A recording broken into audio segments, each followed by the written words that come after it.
Selamat siang Tribuners, reporter TribunSumsel.com melaporkan dari Jalan Kapten Abdullah di Kelurahan Talang Putri, Kecamatan Pelaju. Di sini kami melaporkan terjadi kemacetan panjang kurang lebih 2 km, sekitar 1 atau 2 km di Jalan Kapten Abdullah yang berada di Kelurahan Talang Putri, Kecamatan Pelaju. Di sini terjadi kemacetan dari arah Tegal Binangun hendak ke Pelaju dan juga sebaliknya.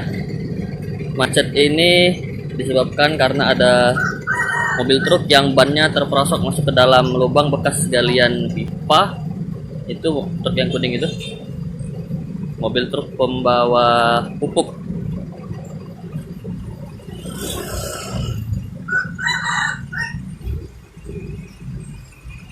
Kejadian ini terjadi sejak sekitar pukul 9 pagi tadi. Tadi kami sempat berbincang dengan sopir. Awalnya itu dia tuh mau ngelak motor yang di depannya, cuman udah terlihat kalau ada bekas galian lubang, jadi bannya masuk. Sekarang sopir dibantu warga sekitar sedang mengevakuasi untuk mengeluarkan lagi truk dari lubang.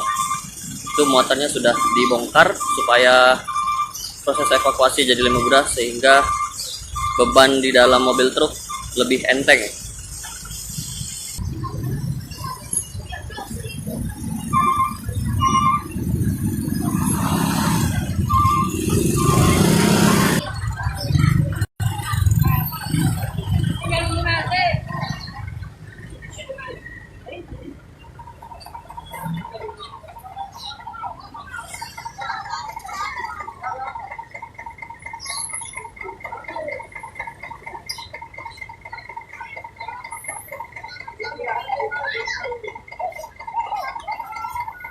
Sopirnya tuh udah terlihat kalau ada bekas galian lubang pipa, jadi bannya masuk ke dalam itu, dalam lubang tuh. Ini sudah dibantu warga sekitar untuk mengeluarkan truk dari lubang.